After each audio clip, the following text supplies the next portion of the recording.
ये हैं भारत के वो 5 महान मुस्लिम मुख्यमंत्री जिन्होंने भारत को एक शक्तिशाली राष्ट्र बना दिया। टाइम मैगजीन के सर्वे के मुताबिक ये मुसलमान 20वीं सदी के सबसे महान राजनेता थे।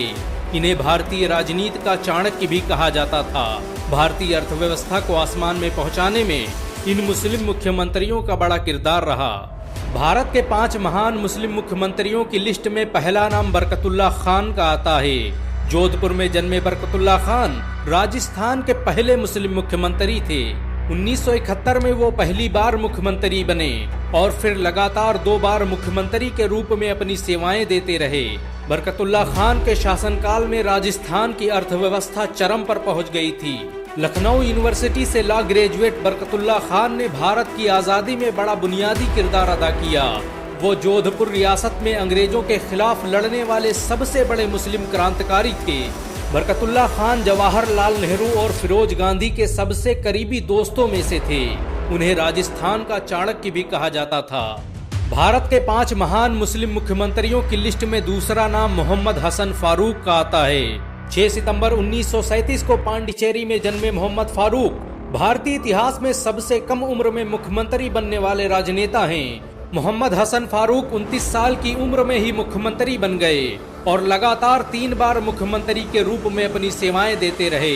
उन्होंने बड़े पैमाने पर अस्पतालों और स्कूलों का निर्माण करवाया, जिन्होंने पांडिचेरी के विकास में बड़ी भूमिका निभाई। वो कई सालों तक पांडिचेरी विधानसभा के स्पीकर भी रहे। मोहम्मद हसन फारूक पांडिचेरी के पहले और आखिरी मुस्लिम मुख्यमंत्री थे। वो भारत सरकार के एविएशन और हज मंत्री भी रहे। उन्होंने कई सालों तक सऊदी अरब में भारतीय प्रतिनिधि के रूप में अपनी सेवाएं दी और बाद में झारखंड और केरल के गवर्नर बन गए। झारखंड में रहते हुए मोहम्मद हसन ने कई आंदोलनों का नेतृत्व किया। झारखंड को भ्रष्टाचार मुक्त करने का पहला आंदोलन मोहम्मद हसन फारूक ने ही चलाया था। भारत के 5 महान मुस्लिम मुख्यमंत्रियों की लिस्ट में तीसरा नाम मोहम्मद अलीमुद्दीन का आता है।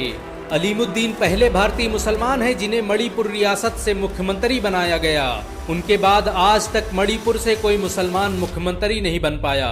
1920 में मणिपुर में जन्मे मोहम्मद अलीमुद्दीन लगातार 7 बार विधायक रहे और फिर 1972 को मणिपुर के तीसरे मुख्यमंत्री बन गए। उन्होंने लगातार 2 बार मुख्यमंत्री के रूप में अपनी सेवाएं दी। मोहम्मद अलीमुद्दीन ने मणिपुर में बड़े पैमाने पर स्कूलों और अस्पतालों का निर्माण करवाया।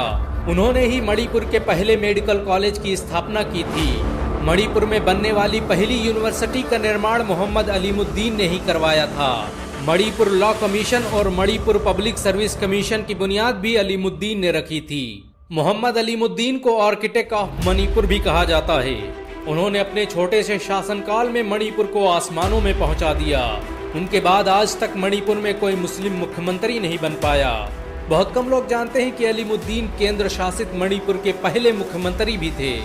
भारत के 5 महान मुस्लिम मुख्यमंत्रियों की लिस्ट में चौथा नाम अब्दुल रहमान अंतुले का आता है। लंदन से लॉ ग्रेजुएट अब्दुल रहमान अंतुले कांग्रेस के सबसे बड़े नेताओं में से एक थे।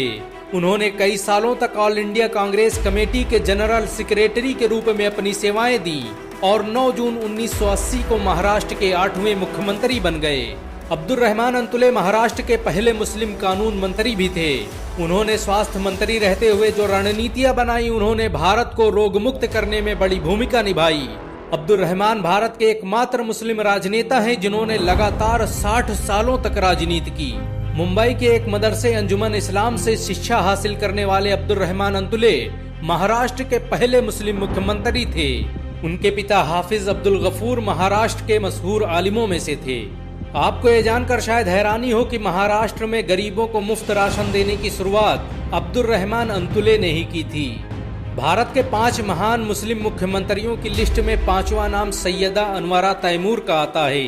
असम में जन्मी सैयदा अनवरा तैमूर भारत की पहली मुस्लिम महिला मुख्यमंत्री थी। वो भारत की पहली मुस्लिम महिला थी जिन्हें लगातार 2 बार राज्यसभा भेजा गया। अलीगढ़ मुस्लिम यूनिवर्सिटी से ग्रेजुएट सैयदा अनवरा तैमूर ने कई सालों तक शिक्षा मंत्री, वित्त मंत्री और हज मंत्री के रूप में अपनी सेवाएं दी और फिर 6 दिसंबर 1980 को असम की 8वीं और भारत की पहली मुस्लिम महिला मुख्यमंत्री बन गई। उनके शासनकाल में असम की जीडीपी अचानक आसमान छूने लगी। सैयदा अनवरा ने असम में बड़े पैमाने पर अस्पतालों और स्कूलों का निर्माण करवाया। वो खुद भी मुख्यमंत्री रहते हुए असम यूनिवर्सिटी में अर्थशास्त्र पढ़ाने जाती थीं। सैयदा अनवरा तैमूर लगातार 4 बार विधानसभा सदस्य रहीं। उन्होंने कई सालों तक PWD और कृषि मंत्री के रूप में अपनी सेवाएं दी। 2011 में सैयदा अनवरा तैमूर कांग्रेस छोड़कर मौलाना बदरुद्दीन अजमल की ऑल इंडिया डेमोक्रेटिक पार्टी में शामिल हो गईं। देश के लिए इतना सब कुछ करने के बावजूद भी असम की मुख्यमंत्री रही सैयदा अनवरा का नाम NRC की लिस्ट से बाहर कर दिया गया। इन सब के अलावा भारत में बहुत से मुस्लिम मुख्यमंत्री रहे जिन्होंने इस देश के लिए अपना सब कुछ कुर्बान कर दिया।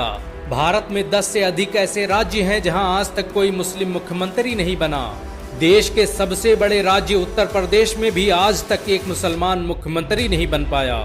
क्या आप चाहते हैं कि उत्तर प्रदेश में एक मुस्लिम मुख्यमंत्री बनना चाहिए? अगर हाँ तो इस वीडियो को लाइक और शेयर जरूर करें। ऐसी और वीडियो को देखने के लिए हमारे चैनल को सब्सक्राइब करें, घंटा जरूर दबाएं।